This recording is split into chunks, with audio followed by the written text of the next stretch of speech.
Encounter खुनी करण्याचा प्रयत्न केला आणि खुनी केला स्पष्टच सांगतो. आज असाही गुन्हा दाखल झालाय.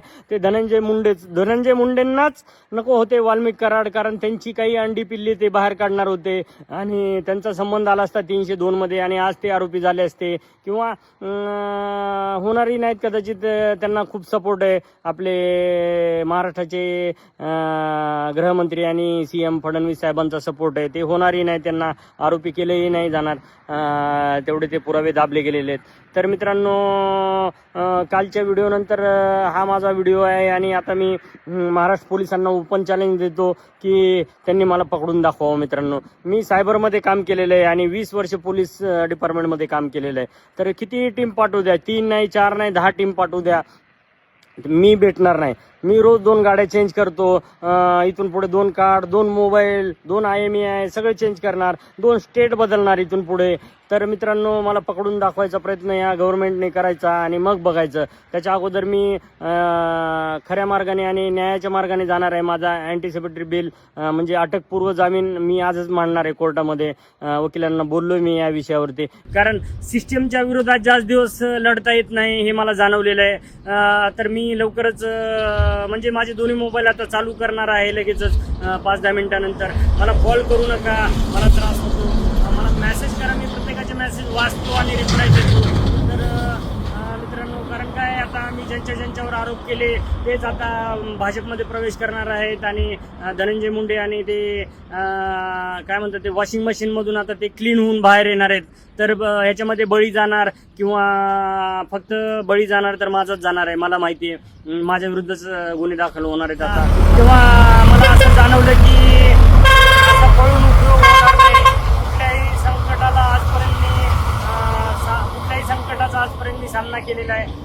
त्याप्रमाणेच मित्रांनो, मी फेस करणार आहे आणि मी महाराष्ट्र पोलिसांना, बीड पोलिसांना सरेंडर होण्याचा निर्णय घेतलेला आहे. मित्रांनो, खऱ्या अर्थाने आता पुरावे नष्ट करण्यास महाराष्ट्र सरकारने सुरुवात केलेली आहे.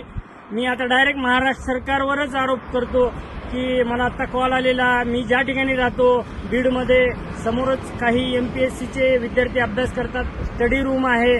त्या ठिकाणाहून मला फोन आलेला व्हॉट्सअपला की सर, काही 4-5 माणसं आपल्या घरात घुसलेली होती काल आणि लॉक तोडून आतमध्ये घुसली होती आणि नवीन लॉक बसवण्यात आलेला आहे आपल्या घराला आणि काहीतरी घरावरती चिटकवलेलं सुद्धा आहे माझ्या नोटीस घरामध्ये. तर नोटीस जर चिटकवायची असेल तर माझ्या घराचं लॉक तोडण्याचं कारण काय?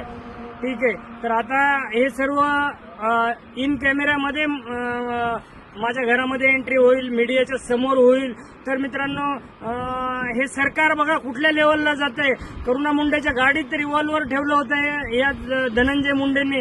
आज मला पूर्णपणे डाऊट आहे धनंजय मुंडे यांच्यावरच की 4-5 लोक त्यांनीच पाठवले असतील आणि महाराष्ट्र सरकार आता पुरावे नष्ट करण्यास सुरुवात झालेली आहे. नवीन स्टेशन डायऱ्या, नवीन ऑफिसर आणि सर्व चेंज करण्यास सुरुवात झालेली आहे. मित्रांनो, आपल्याला उशीर झालेला आहे आवाज उठवण्यासाठी. 15 दिवस झाले मी आवाज उठवतोय, परंतु आता पुरावे नष्ट, मी येईपर्यंत तरी पुरावे नष्ट झाले तरी आपण परत प्राप्त करू शकतो. तर मित्रांनो, माझी आता मागणी आहे. मी उद्या पुण्यात येणार आहे, एअरपोर्टला पुणे येथे एक छोटीशी पत्रकार परिषद घेणार आहे त्या ठिकाणी. त्यानंतरच मला महाराष्ट्र सरकारने आणि महाराष्ट्र पोलिसांनी, बीड पोलिसांनी अटक करायची आहे आणि मला संरक्षण द्यायचं त्या ठिकाणाहून. पुण्यावरूनच मला घेऊन जायचं बीडला, कारण मला आता धमक्या येत आहेत जीवे मारण्याच्या.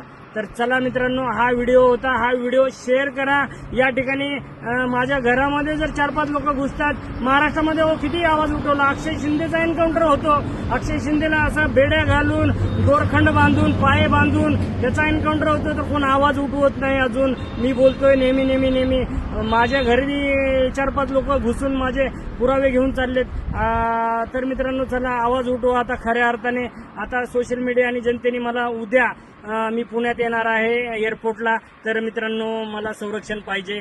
त्यानंतरच मी पुढे शरण जाणार आहे महाराष्ट्र सरकार, बीड पोलिसांना.